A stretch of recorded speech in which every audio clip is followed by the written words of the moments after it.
ya cuma rakaat pertama, sisanya kita kosong ataupun kalau dapat ya sedikit gitu. Jadi penilaian Allah itu terletak pada batin kita. Nah ini memang yang berat, ini berat. Saya kasih contoh beratnya begini. Kita kalau sholat umumnya kita sulit fokus, itu biasa, semua orang rata-rata begitu. Tapi itu perlu kita perbaiki, teman-teman sekalian ya. Jadi di pikiran kita ini, di jiwa kita ini, keberadaan Allah itu sebanding terbalik, berbanding terbalik dengan keberadaan dunia. Keberadaan Allah dalam batin kita berbanding terbalik dengan keberadaan dunia. Kalau kita, batin kita ini misalnya 80% hidup kita mikirkan dunia, pasti sisanya hanya untuk Allah Subhanahu wa taala. Ada orang yang semua batinnya untuk dunia, maka Allah Subhanahu wa taala dalam batinnya nol. Dia sholat hanya sekedar formalitas, nggak ada hasilnya apa-apa. Dia puasa hanya sekedar formalitas, mengerjakan perintah, tapi nggak ada pengaruhnya apa-apa. Yang seperti itu ya nilainya kecil, ya nilainya biasa, nggak banyak diharapkan. Tapi kalau misalnya kita mampu menghadirkan Allah di dalam jiwa kita dengan benar, maka sisanya untuk dunia. Gitu. Kalau sekarang ini kebalik, kita meletakkan dunia dalam hati kita, sisanya untuk Allah. Itu umumnya manusia begitu. Dan itu yang harus kita coba rubah. Ya, muslim yang baik itu usahakan porsi Allah Subhanahu wa taala lebih banyak. Ya, usahakan, itu baru lumayan. Itu baru lumayan. Kalau porsi Allah hanya sedikit, berarti kita kekurangan banyak. Kalau para ulama-ulama, para aulia, porsi Allah Subhanahu wa taala itu semua dalam batinnya. Makanya nggak ada yang kepikir kecuali Allah. Itu mereka. Dunia nggak penting. Dunia ini, rekan-rekan sekalian, bagaimanapun dari dunia ini yang menjadi milik kita pasti akan datang cepat atau lambat. Dunia ini dengan segala isinya, ya kan dibagi kepada semua yang ada di jagat raya. Kita punya nggak bagian dari dunia ini? Punya. Kita punya, dapat duit, dapat punya kendaraan, punya rumah, macam-macam. Dunia semua. Ya, semua bagian dunia itu pasti akan datang pada saatnya kepada kita, bagian kita. Yang bukan bagian kita tidak bakal pernah sekalipun akan datang kepada kita. Gak usah berharap saya menghayal, saya ingin punya mobil. Kalau memang mobil itu bukan milik kita, jangan mobil, hal kecil pun, ya, misalnya ini minuman ini nggak seberapa. Kalau ditaruh di meja ini kan untuk saya, kan, untuk saya, bukan ini untuk yang ceramah. Kalian mau menghayal pengen ngambil ini, nggak bakal dapat, nggak. Padahal cuma berapa perak ini, nggak bakal, nggak bakal. Ya udah punya saya, kecuali kalau sama saya kasihkan, oke, atau saya tinggalkan, atau ada yang ngambil, lain lagi. Tapi sementara ini nggak usah berkhayal, ini menjadi milik kalian, nggak usah, nggak bakal, nggak bakal. Jadi dunia itu kalau sudah milik kita pasti akan datang, maka nggak usah dipikirin. Kita slow aja sama dunia itu, slow, ya. Yang penting bisa makan, ya. Yang penting bisa hidup sehat, kebutuhan kita nggak usah berlebihan, kita terpenuhi, sudah selesai. Kita itu justru mikirnya itu Allah Subhanahu wa taala. Itu muslim yang baik itu begitu. Nah itu kita perlu latihan. Kok ngeri amat kayaknya nih Habib ini ngomong. Bukan ngeri sebenarnya, ini karena kita banyak yang lupa. Banyak yang nggak ngerti, makanya dunia itu kebablasan kita pegang. Mikirin dunia, besok mau gimana, besok mau gimana, mau. Kamu nggak tahu bakal yang terjadi 1 jam lagi. Ya, ada orang pusing mikirkan pekerjaannya, pusing. Semua itu udah diatur oleh Allah. Kita tinggal ikut skenario saja itu semua. Yang penting kewajiban kalian sekarang ini dipenuhi. nanti setengah jam lagi zuhur, penuhi kewajiban itu. Suruh apa? Sholat, sudah selesai itu slow. Dilarang oleh Allah melakukan maksiat, tinggalkan, jangan lakukan. Setelah itu lepas saja. Biasa aja dunia ini. Justru yang kita pikirkan itu ada Allah Subhanahu wa taala. Jadi sekali lagi nggak mungkin ya namanya rezeki itu salah narok. Allah Subhanahu wa taala salah narok. Misalnya nih, ini saya minuman untuk saya. Kok salah narok? Ya, diminum oleh siapa misalnya diantara kalian? Nggak mungkin Allah Subhanahu wa taala. Nggak mungkin. Kalau tukang JNE kalau salah kirim mungkin. Ya, kurir JNE salah kirim mungkin. Ya, atau salah pas dibuka bukan barang yang kita pesen mungkin. Tapi kalau yang ngirim Allah, kurirnya malaikat, masa bisa salah alamat sih? Ya, nggak mungkin. Jadi yang namanya rezeki itu pasti datang.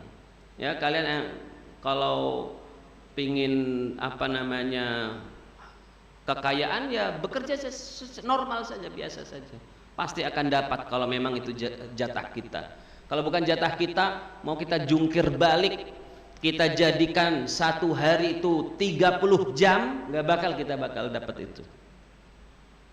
Ya, gitu. Jadi kembali lagi, kita sebagai muslimin memang beda. Karakter kita dengan orang di luar Islam beda. Kita itu karakternya hamba yang taat. Itu orang Islam. Kalau orang yang bukan Islam basing aja, mau kerja apa aja nggak pakai aturan, kawan lawan dimakan, ya, yang lemah sikat, ya nggak ada aturan, dan mereka nggak ada baik buruk, nggak ada pahala dan lain sebagainya. Mereka nggak peduli. Kalau kita konsekuen, dan memang gara-gara semua itu, ya banyak di antara kaum muslimin yang hidupnya biasa saja, ya. Sudah bekerja tapi hidupnya biasa. Bahkan ada orang yang mampu dapat dunia banyak tapi nggak mau. Sudah, saya nggak butuh dunia. Karena prinsip awalnya begitu. Dunia ini hanya perantara. Allah lah tujuan akhir kita. Itu muslim yang benar begitu. Ya, kalau bagaimanapun nanti semua harta yang kita terima di dunia itu nggak ada seberat, kata Nabi, selembar sayap nyamuk. Ya, lau ta'dilul dunya janaha ba'udah. Kalau seandainya dunia dan segala isinya ini yang diperbutkan sekian miliar manusia, yang semuanya tamak, serakah, ingin menguasai, kalau seandainya dunia ini di sisi Allah nanti kalau ditimbang ternyata nilainya itu bisa setara dengan sayap nyamuk. Kalian tahu sayap nyamuk? Nyamuk berapa sayapnya? 4. Ya, 4 bukan? Atau 2? Kita sendiri nggak tahu. Ya, katakanlah sayapnya 2. Ya, kalian misalnya dikasih orang, tahu-tahu ada datang kepada kalian bawa sekarung barang, taruh depan rumah. Ya, assalamualaikum. Ya, Pak, saya ini disuruh nganterin ini Pak, hadiah untuk Bapak, 1 karung. Banyak amat ini, kita mikirnya macam-macam. Apa isinya? Sayap nyamuk Pak. Kira-kira apa gitu? Sayap nyamuk. Sayap nyamuk sekarung ada nggak gunanya? Sayap nyamuk sekarung ada nggak gunanya? Nggak ada gunanya. Padahal sekarung. Nah, kata Nabi, kalau dunia ini nilainya 1 sayap nyamuk, 1 doang. Apa kata beliau?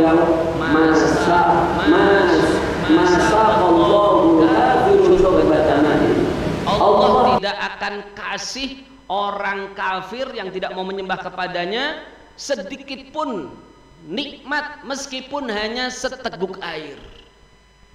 Seteguk air dengan satu sayap nyamuk kan lebih mahal seteguk air. Kalau seandainya dunia itu punya nilai, orang kafir gak bakal dikasih nikmat apapun karena gak nyembah Allah.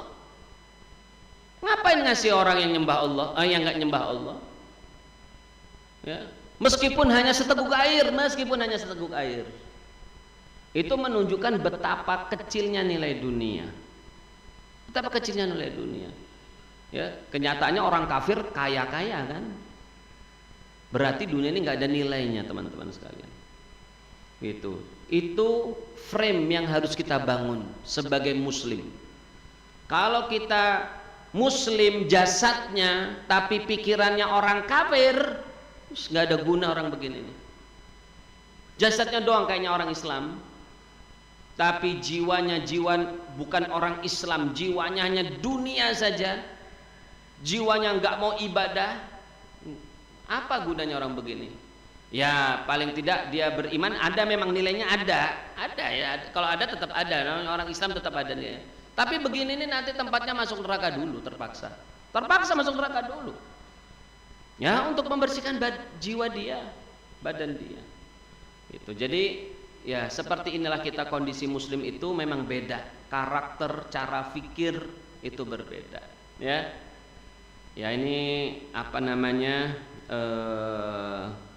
pelajaran yang berat ya, memang ini susah ya, tidak semua orang pun bisa. Saya nggak mengatakan diri saya sudah mencapai itu, masih banyak kurangnya, tapi kita paling tidak punya usaha ya, punya keinginan, punya niat mau merubah, itu saja penting ya. Meskipun kita tidak bisa mencapai derajat yang tinggi, karena kalau derajat yang tinggi udah hebat para aulia, nggak semua orang jadi wali kan, seperti itu. Tapi ada usaha ya teman-teman sekalian, rekan-rekan sekalian. Kita duduk di IRMA itu pun tujuannya itu, untuk membentuk batin yang kuat, pikiran yang benar terhadap Islam, terhadap agama kita ini, sebagai kita hamba Allah Subhanahu wa taala. Baik, saya lanjutkan. Wa alaika ya akhi, hendaklah dirimu wahai saudaraku, bi islahi sariratik, memperbaiki batinmu, perbaiki batin kita ya. Kalau fisik nggak diperbaiki pun nggak ada masalah. Kita masuk ke dalam, kita mati dalam keadaan badan terputus-putus, nggak ada masalah di sisi Allah. Tapi kalau kita mati, jiwa kita, batin kita yang putus-putus sampai membentuk sesuatu yang baik, itu yang masalah, itu yang problem ya. Jadi perbaiki batin kita ini umumnya, teman-teman sekalian, ini kesalahan banyak orang. Kalau sudah selesai telepon, sudah selesai teleponnya. Hah? Kalau belum minggir aja, nggak apa-apa, keluar aja ya. Masa saya lagi majlis kamu ngobrol begitu di depan saya ya? Nggak apa-apa, nelpon, keluar aja sebentar ya.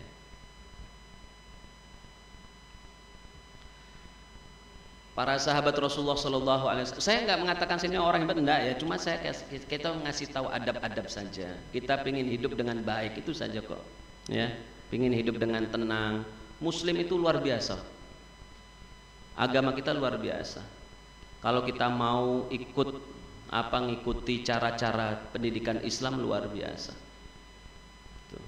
Saya sudah bandingkan teman-teman sekalian, saya punya santri, saya juga di yayasan punya anak-anak yang nggak jadi santri, sekolah biasa ya, formal biasa. Ada yang santri saya didik 24 jam. Saya semua orang bisa menilai, sangat beda jauh cara dia masuk masjid, cara dia duduk di masjid, cara dia ngobrol di masjid. Bukannya nggak boleh ngobrol, silakan, tapi dengan adabnya sangat beda jauh. Kita di sini nih, kita ingin didik seperti seorang santri, bukan seperti orang pendengar biasa ya, bukan sebagai murid biasa.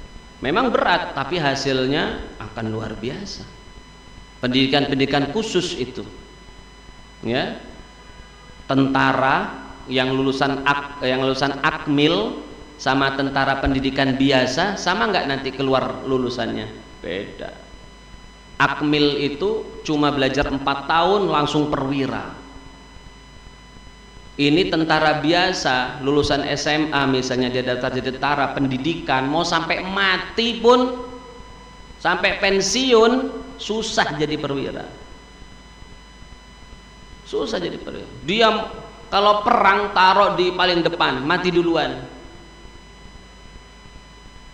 Tapi ya tetap dia prajurit bawahan, bukan perwira gitu. Semua semua kebaikan itu setara dengan pengorbanan yang diberikan. Semua keuntungan sejalan dengan resiko yang kita berikan. Kalau mau jadi muslim biasa, nggak perlu kita hadir majelis begini. Yang penting sholat selesai. Ya, ngabisin waktu kita di sini. Kita duduk di sini sejam 2 jam ngapain? Cuma pasang casingnya doang. Nggak ada untungnya. Nggak ada untungnya. Mendingan kita duduk 5 menit. Antum dengarkan ceramah seorang ustadz dari YouTube atau dari apa, dengarkan dengan baik 5 menit dengan hati yang penuh. Jauh lebih bagus dari kalian duduk di sini sejam tapi cuma pasang casing doang. Ya, itu pentingnya hati, pentingnya pikiran kita. Semua kita ini dalam kehidupan yang dinilai dalam Islam hati. Ya, bukan fisik. Ya, kalau fisik kasihan dong orang-orang yang fisiknya pas-pasan, ya, begitu. Jadi nggak dilihat itu. Jadi yang penting itu adalah batin kita. Maka kalimatnya, alaika ya akhi bi islahi sariratik, perbaiki batinmu. Karena kita ini batin ini selama ini kita didikannya, batin kita itu didikan yang salah. Banyak diantara orang tua ketika didik anaknya, teman-teman sekalian, mudah-mudahan kalian nanti bisa rubah itu. Kalau memang sekarang kalian rasakan begitu, ke depan kalian ketika membina keluarga, rumah tangga, pentingkan hal ini. Kebanyakan diantara kita itu memikirkan jasad daripada batin. Ketika orang menikah, punya bayi, mikir dia langsung, ya, kapan, di mana, di rumah sakit mana mau kita lahirkan, dengan dokter siapa, udah dipikirkan baru hamil, ya, udah deket-deket mau lahiran, beliin baju dulu, coba cek dulu ini bayinya laki-laki atau perempuan. Oh laki-laki, beli baju bayi laki-laki, beli bak mandinya, beli tempat tidurnya, beli botolnya, beliin macam-macam, kumpulin jadi satu. Tapi jarang diantara orang tua itu mikir, anak saya kalau nanti lahir saya pinginnya dia udah dengar tentang Allah SWT, sudah biasa dengar kebaikan-kebaikan. Akhirnya orang tua itu jarang yang misalnya punya bayi dalam perutnya, dia menyempatkan waktu sedikit, ibu itu nyetel murotal misalnya keras-keras di rumahnya supaya bayinya dengar, sambil dia elus-elus badannya. Nah, ya, dengerin ini nak, nanti kamu kalau udah keluar jadi orang yang baik ya, ini Quran nanti kamu hafalin Quran ya.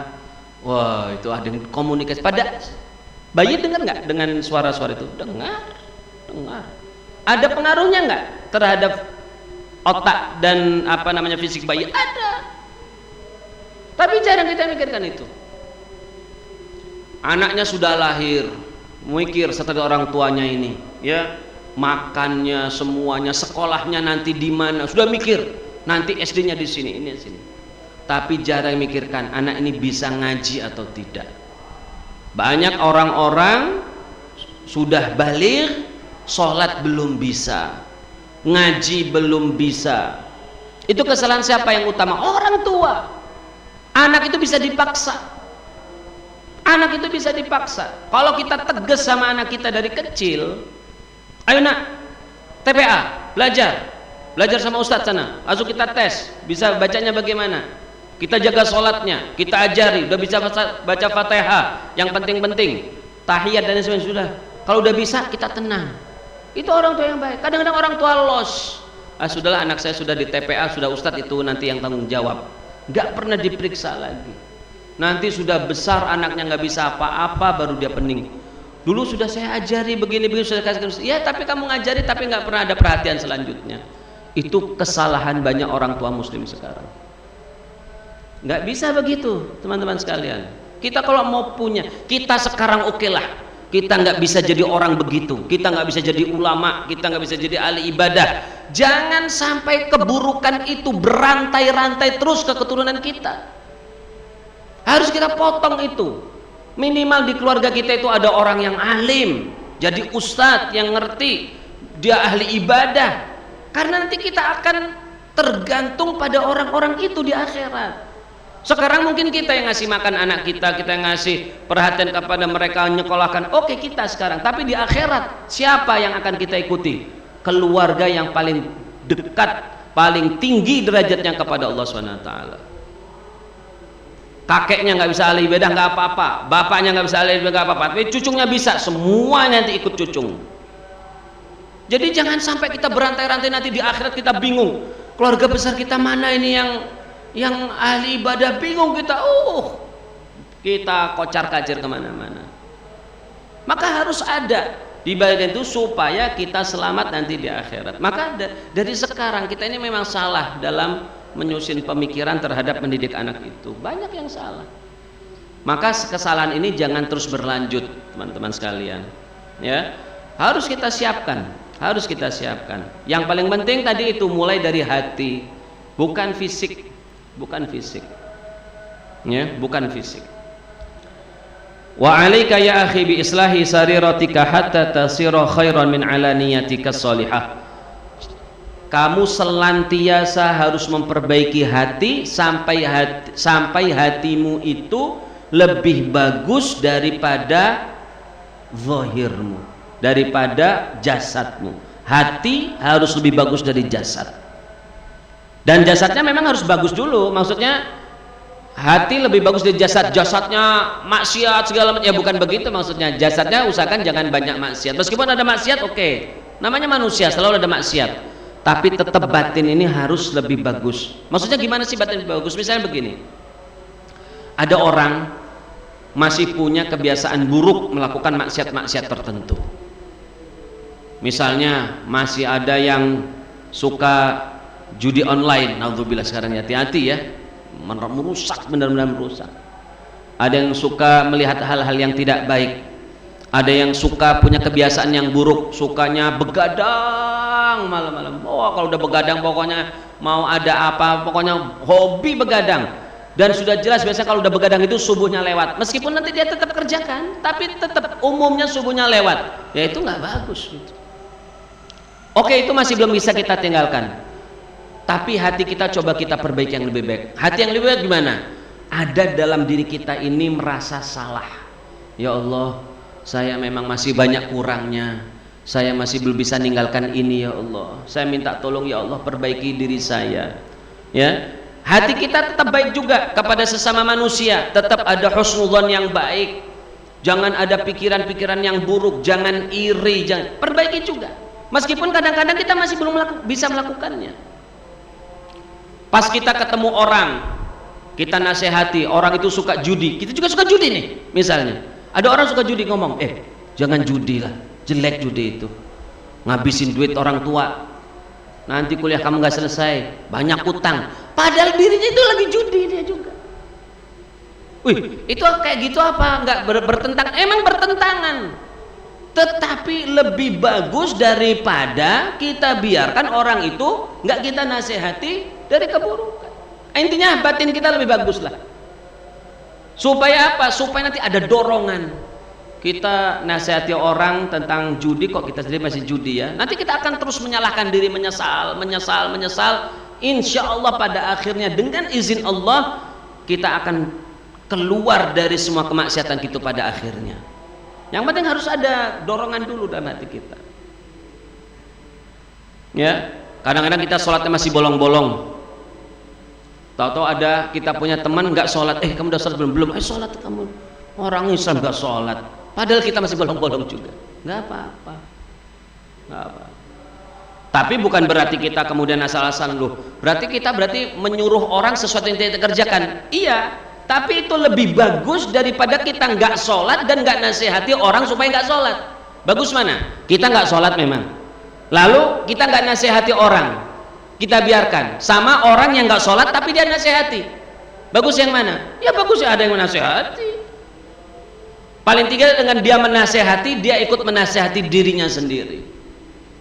Pasti dia akan ada rasa nggak enakan, malu sama Allah. Begitu. Ya. Jadi intinya kita perbaiki terus batin kita ini. Wa dzalika li anna sarirata mawdi'u nadharil haq. Karena apa? Karena yang namanya hati batin kita itulah letak penilaian Allah. Allah menilai kita baik buruk, Allah menilai kita istimewa, biasa, kurang, semuanya dari batin kita. Dari batin kita. Dari batin itulah kita punya akan mendorong berbuat baik di zahir kita. Orang kalau hatinya baik pasti dorongan keluarnya baik. Karena dari hatinya udah baik. Kalau batinnya rusak, dorongan keluarnya, pikiran-pikirannya, keinginannya, harapannya pasti rusak juga. Hatinya rusak. Misalnya nih, hari ini hari Minggu. Kalau orang yang punya batin rusak mikir apa? Oh, libur nih, enaknya ngapain ya? Yuk kita nongkrong aja, ngobrol-ngobrol sana. Sambil kita bareng-bareng main game online, nanti yang menang sambil main judi, menang kita traktir. Karena batinnya dari awal udah rusak. Ngajaknya ya yang rusak. Harapan yang rusak. Keinginan yang rusak. Tapi kalau coba hatinya bagus, terjaga baik, dia pasti keinginan baik. Saya subuh ini hari ini mau ke Irma lah, udah lama saya nggak ke Irma. Bagus ya, nanti saya habis duhur mau silaturahmi lah ke rumah ustadz saya, mau ke rumah teman ngobrol, udah lama nggak ketemu. Bagus, karena memang hatinya dari awal sudah baik. Jadi nggak ada ceritanya ada orang ngomong, saya sih emang nggak sholat tapi hati saya ini bersih kayak kapas. Bullshit itu. Nah, ada begitu.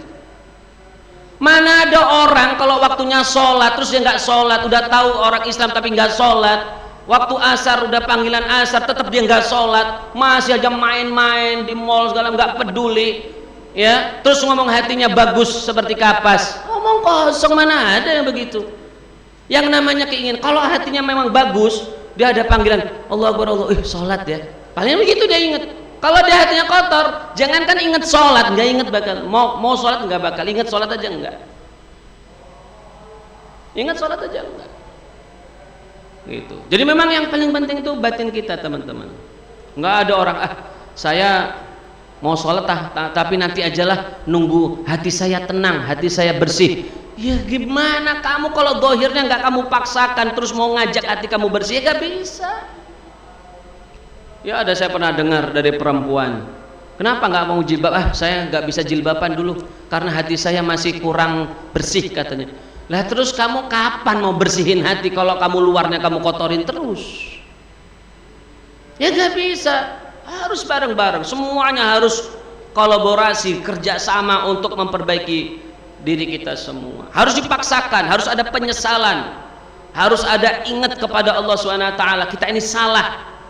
Harus ngakui yang salah itu sebagai kesalahan, baru nanti kita akan sedikit-sedikit akan berubah.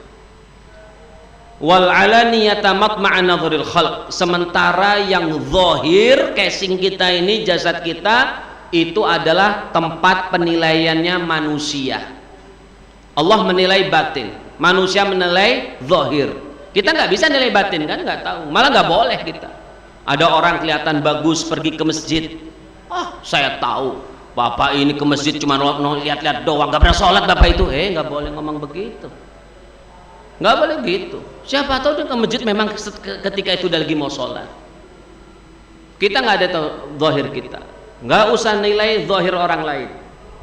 Kita hanya bisa menilai nggak usah menilai batin orang lain. Kita hanya bisa menilai zahirnya, hanya bisa menilai zahirnya saja. Makanya kita ini sering ketipu sama zahir, sama luaran kita sering ketipu. Casingnya kelihatannya bagus, dalamnya bobrok.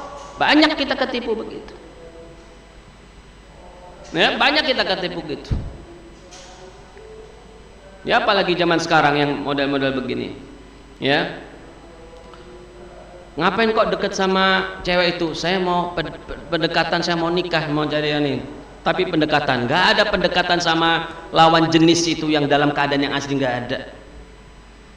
Orang kalau yang namanya pacaran pasti yang ditampakkan adalah yang bagusnya. Nggak pernah ada orang cerita yang jelek. Kalau dia tampakkan jeleknya dari awal pacaran, udah putus duluan orang itu. Mana ada dia kelihatan jeleknya terus masih nyambung, omong kosong, nggak ada ceritanya begitu. Nanti kalau udah kawin, sudah sebulan baru tahu, astagfirullah, ternyata begini pasangan saya. Tapi dia nggak berani putus kan, karena udah nikah. Masa mau cerai gara-gara sebulan doang? Tapi kalau masih pacaran, jangankan sebulan, baru ketemu 3 hari bisa putus. Benar nggak? Ya karena kita cuma zahirnya aja, kita palsu aja yang kita tampakkan. Nggak ada gunanya, nggak ada orang bisa mengetahui dengan baik karakter seseorang dengan dia pacaran, itu nggak ada. Banyak kita yang ketipu. Tapi ketipu yang enak nggak apa-apalah daripada apa namanya menikmati dirinya ditipu. Sekarang gitu.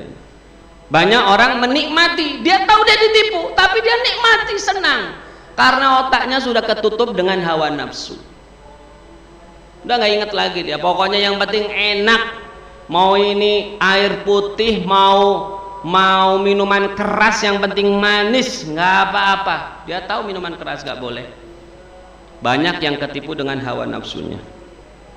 Wa ma dzakarallahu ta'ala sirra wal alana fi kitabihi illa wa bada'a bi dzikris sir. Tidaklah, ini salah satu kenapa kok Allah itu lebih peduli terhadap batin daripada jiwa. Allah tunjukkan di dalam Al-Qur'an itu tidak ada penyebutan zahir batin, jasad, hati, kecuali hati selalu disebutkan terlebih dahulu. Hati dulu baru jasad. Itu berarti menunjukkan memang Allah lebih mementingkan hati daripada jasad. Wa kana min du'aihi alaihi salatu wassalam, di antara doa Nabi sallallahu alaihi wasallam itu, Allahumma ij'al sarirati khairan min alaniyati. Ya Allah, jadikan batinku lebih baik daripada zahirku. Kita zahirnya kelihatan orang biasa, ya, ibadah biasa, tapi batinnya bersih, nggak pernah ada dia benci sama orang. Masya Allah orang itu, ya. Kita disakiti, kita mudah memaafkan, ya. Kalau kita yang menyakiti, kita mudah minta maaf. Luar biasa, nggak ada rasa dengki. Teman kita tiap semester ganti motor baru, kita nggak ada rasanya. Bapaknya berduit dari mana? Jangan koruptor lagi bapaknya. Ngapain kamu mikirin bapaknya dia? Pikirin diri kita sendiri, ya. Batin kita lebih bagus daripada hati kita, ya. Tapi jangan dalam kepura-puraan. Nanti akan dicontohkan kepura-puraan, merasa dirinya bagus padahal dirinya adalah jelek. Kita kembali kepada doa Rasulullah sallallahu alaihi wasallam. Allahumma ij'al sarirati, ya Allah jadikanlah batinku ini khairan, lebih baik, min alaniyati, daripada zahirku. Waj'al alaniyati, dan jadikanlah zahirku salihatan, menjadi zahir yang soleh, zahir orang yang taat kepada Allah, ya.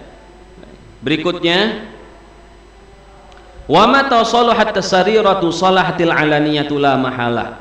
Ketika batin seorang itu baik, otomatis zahirnya baik. Seperti saya kasih contohkan tadi, batin ini dia tidak melakukan gerakan, tapi dia memberikan motivasi, memberikan dorongan. Kalian sekarang mau habis zuhur, pasti udah kepikir habis zuhur mau apa, kan begitu. Batin pasti udah ngomong, tiap ini sholat zuhur sini aja lah, ya. Habis sholat zuhur saya habis itu pulang, habis zuhur saya mau ke sini. Itu pasti sudah ada dalam hati kita semua. Kalau hati kita bagus, maka apa yang akan kita lakukan berikutnya insya Allah bagus, ya. Habis ini saya mau pulang saja, mau istirahat, nanti sore saya mau ada janjian sama teman, saya habis ini saya mau ke mana, sesuatu yang bagus. Tapi kalau batin kita kotor, maka yang keluar dari pikiran-pikiran kita ya kotor-kotor semua. Itu yang lumrah kok begitu. Tapi kadang-kadang ada orang kotor pikirannya bagus, ya ada, yang namanya 1-2 yang pasti ada. Orang yang hatinya bersih punya pikiran kotor juga ada. Tapi mana perbandingannya? Lebih banyak mana? Ya jelas kalau yang hatinya bersih pasti lebih banyak pikirannya bersih. Ada pikiran kotor tetap ada. Ya, biasanya itu karena apa? Karena didorong oleh hawa nafsu yang dia belum bisa kalahkan. Hanya keluar pikiran kotor. Sementara orang yang hatinya kotor, kalau dia ketemu ada pikiran bersih, berarti ketika itu malaikat Itu begitu kalimatnya, malaik. Jadi pikiran yang masuk ke dalam kita itu kalau baik, kalau nggak dari malaikat, dari Allah Subhanahu wa taala. Kalau dari malaikat dia ditawari kebaikan, ya. Misalnya ada orang nggak senang ibadah, sholat bolong-bolong, tahu-tahu dia lewat Masjid Agung, dengar ada ngaji begini, ih enak amat ya, saya mau mampir sholat lah, ya. Padahal dia ini nggak pernah sholat, karena melihat Masjid Agung ada suaranya, kelihatannya masjidnya gede, mewah, pengenlah sekalian lihat-lihat Masjid Agung, akhirnya dia didorong masuk ke masjid, ya. Berarti yang membisikkan dia itu adalah bisikan kebaikan. Bisikan kebaikan itu antara Allah Subhanahu wa taala atau dari malaikat. Kalau bisikan keburukan, kalau nggak dari setan, dari hawa nafsu. Dan itu selalu ada pada diri kita, ya. Tapi ketika tidak ada bisikan itu, maka yang menguasai diri kita adalah karakter hati kita masing-masing. Kalau karakternya bagus, selalu dorongannya bagus. Kadang-kadang jatuh keburukan, ya lumrah. Kalau hati kita kotor, dorongannya kotor. Kadang-kadang datang kebaikan, ya bisa aja seperti itu. Fa inna dhahir abadan yakunu taba'an lil batin salahan wa fasadan. Selamanya yang namanya zahir jasad kita akan ikut kepada batin, baik atau buruk. Ya, seperti saya contohkan tadi itu barusan, ya, zahir kita akan menjadi penilai. Nggak mungkin kita misalnya ada orang di luar sana sholat nggak pernah, puasa nggak pernah, lalu kita katakan oh itu orang itu soleh. Nggak bakal, nggak ada itu ceritanya, nggak ada. Qala Rasulullah sallallahu alaihi wasallam, Rasulullah sallallahu alaihi wasallam bersabda, dan tentu kita yakin pasti tidak mungkin salah sabda beliau, inna fil jasadi mudghah, di dalam jasad kita ini ada segumpal daging. Idza salahat salaha biha sairul jasad, kalau segumpal daging ini bagus, jasad semuanya, casingnya akan bagus. Wa idza fasadat, kalau ini rusak, maka seluruh fasada sairul jasad, seluruh zahir kita juga akan rusak. Ala wahwal qalb, ketahuilah bahwa itu adalah qalb. Qalbun, kalau dalam bahasa Arab qalb secara organ itu artinya jantung, bukan hati yang artinya lever, bukan, tapi jantung. Qalb itu jantung, ya. Jadi jantung itu menjadi pusat kita.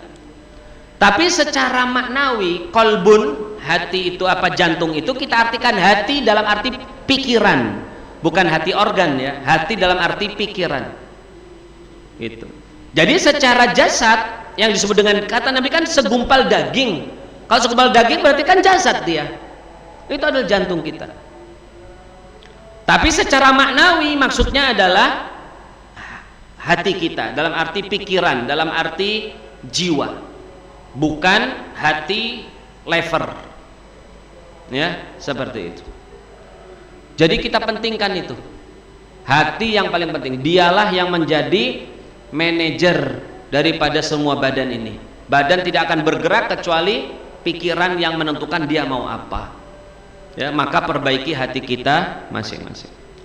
Baik teman-teman sekalian, ini sudah hampir jam 12, sebenarnya sudah mau duhur, ya. Duhur jam berapa? Lewat 10? Lewat 8? Oh, masih bisa sedikit. Baiklah, kalau gitu mungkin kalau mau ada yang tanya silakan. Kalau tidak ada saya lanjutkan sedikit. Kalau ada yang bertanya kami persilakan.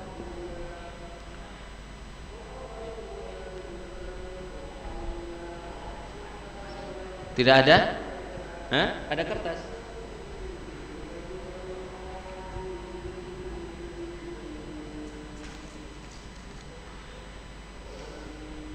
Bagaimana kalau kita belum bisa mengontrol bisikan dan pikiran was-was yang kotor, padahal itu bukan yang kita inginkan? Pikiran tersebut apa tetap berdosa? Kalau masih sekedar pikiran, belum keluar dalam alam real, belum ada dosanya. Misalnya ada orang pikirannya jelek, saya habis ini mau maling misalnya, ya. Nanti habis duhur inilah mau main slot lagi sama ini, ya.